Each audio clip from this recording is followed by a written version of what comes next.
저 몰라요, 몰라요 하면서 막 뛰었는데 같이 뛰면서 거긴 막다른 곳이에요. 처음 오셨구나 이러면서 안녕하세요. 닥터 캐럿입니다. 때때로 뉴스 사회면에 등장해서 세간을 떠들썩하게 하는 사이비 종교들. 사람들은 그 엽기적인 행태에 경악하면서도 의아함을 갖습니다. 어떻게 저런 걸 믿어? 와, 나 같으면 절대 저런 데 안 빠진다. 능지 문제인 듯. 대부분은 사이비 종교에 빠지는 사람들의 지적 수준이나 판단력을 의심하곤 하죠. 하지만 의외로 평소의 지적 능력이나 판단력이 뛰어나 보였던 사람도 사이비에 빠지고는 해요. 심지어 나는 절대 안 빠져 라고 생각했던 사람들도 사이비에 빠지기도 합니다. 참된 신앙이 아니라 심리적인 틈에 빠지고 만 그들. 오늘은 사이비 신도들에 대한 사회적 통념과 진실에 대해 알아보겠습니다. 첫 번째 통념, 사이비 종교에 빠지는 사람들은 IQ가 낮을 것이다. 1993년도에 발표된 논문이 있는데요. Psychological Report라는 저널에 발표된 건데 어떤 것들이 사람들을 사이비 종교에 빠지게 하는가? 라고 요인 분석을 해봤어요. 그래서 그 중에서 분석한 요인 중에서 IQ도 있었는데 사이비 종교를 믿는 사람들의 IQ와 일반 사람들의 IQ는 유의미한 차이가 없었고 평균적인 IQ인 90에서 110대가 많이 발견되었다고 해요. 특히 일부 집단에서는 IQ 110 이상인 사이비 신도들의 비율이 오히려 더 높기도 했다. 라고 하는데요. 물론 IQ가 낮은 분들, 경계성 지능 또는 지적 장애 환자분들 또한 사이비 종교의 희생자가 되는 경우도 있기는 해요. 그렇지만 그분들은 경계성 지능을 가진 사람은 인구의 15%, 지적 장애를 가진 사람은 인구의 5%만 차지하기 때문에 사이비 종교 전체 안에서는 지능이 낮은 사람들의 비중 자체는 그렇게 높은 편이 아닌 것 같습니다. 두 번째, 사이비 종교에 빠진 사람들은 학력이 낮을 것이다.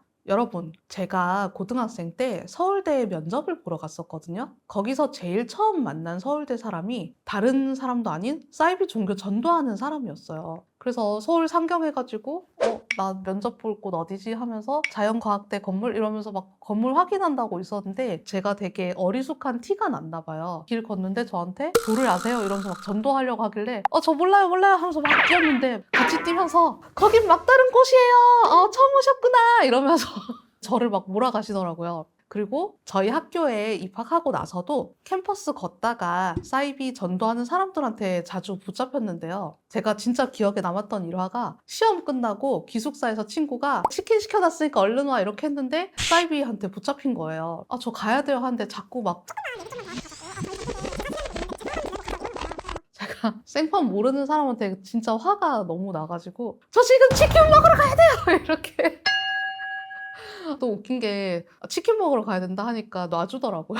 자기들이 생각해도 치킨은 못 참나 봐요. 아무튼 학력이 낮을 것이다 라고 생각할 수 있지만 사이비 종교 전도하는 사람들이 전국에 그런 명문대 곳곳마다 사이비 전도하는 사람들이 있거든요. 그렇기 때문에 명문대에 다닌다고 사이비 안 빠질 것 같으면 그 사람들이 우리나라 최고의 대학 이런 데 전도하러 안 있겠죠. 학벌하고는 정말 상관없는 것 같아요. 물론 이거는 이제 제 개인적인 경험에 국한된 거긴 한데요. 실제로 시행된 연구에서도 사이비에서 탈퇴한 사람들의 65%가 대학을 졸업한 사람, 25%는 대학원 이상의 학력을 가졌다고 해요. 고학력자들 중에서 존재론적 의미의 회의감을 품는 사람들이 있기 때문에 오히려 사이비 종교에서 제공하는 이념적인 완결성, 완벽한 이론에 집착하는 경우가 더 많다고 하거든요. 다만 이 연구 자체가 사이비 종교에서 빠져나온 사람을 대상으로 한 거니까 어떻게 보면은 사이비 종교에 빠지더라도 고학력자들이 그나마 잘 빠져나온다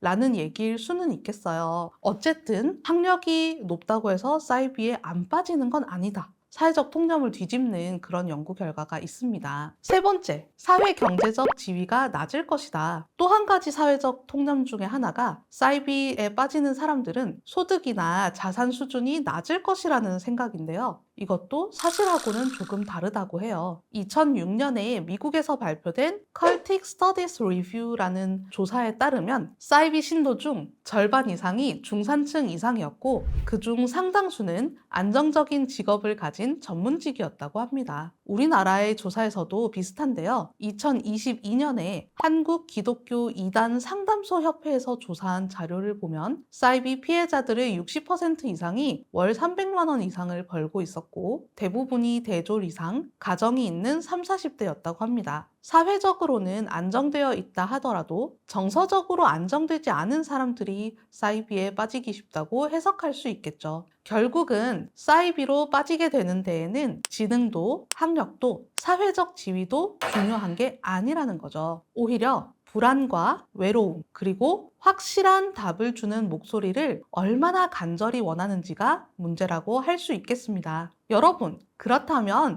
사람 심리에 대해서 공부를 많이 한 정신과 의사는 사이비에 안 넘어갈까요? 정답은 그렇지 않다입니다. 근데 제가 생각해보면은 정신과 의사들은 애초에 설명할 수 없는 줄 알았던 마음의 현상이 이건 과학이야. 이건 뇌해부학적인 구조 때문이야. 이건 호르몬 때문이야. 이렇게 과학으로 설명하고 의학으로 치료할 수 있다. 이거에 굉장히 흥미를 느껴서 정신과를 선택한 사람들이잖아요. 지적인 호기심이 높고 특히 설명 못할 줄 알았던 것들이 설명이 가능하다. 이거에 대해서 엄청난 쾌감을 느끼거든요. 물론 그런 일은 없어야 되겠지만 만약에 설명 안 되는 삼라만상의 섭리를 설명해주는 사이비 종교가 있다? 그러면 정신과 의사들도 어떻게 될지 몰라요. 사람 일 모릅니다. 제가 어느 순간 닥터 캐럿이 아니라 캐럿 진흥회, 당근밭의 증인 이런 걸로 나타날 수도 있겠죠.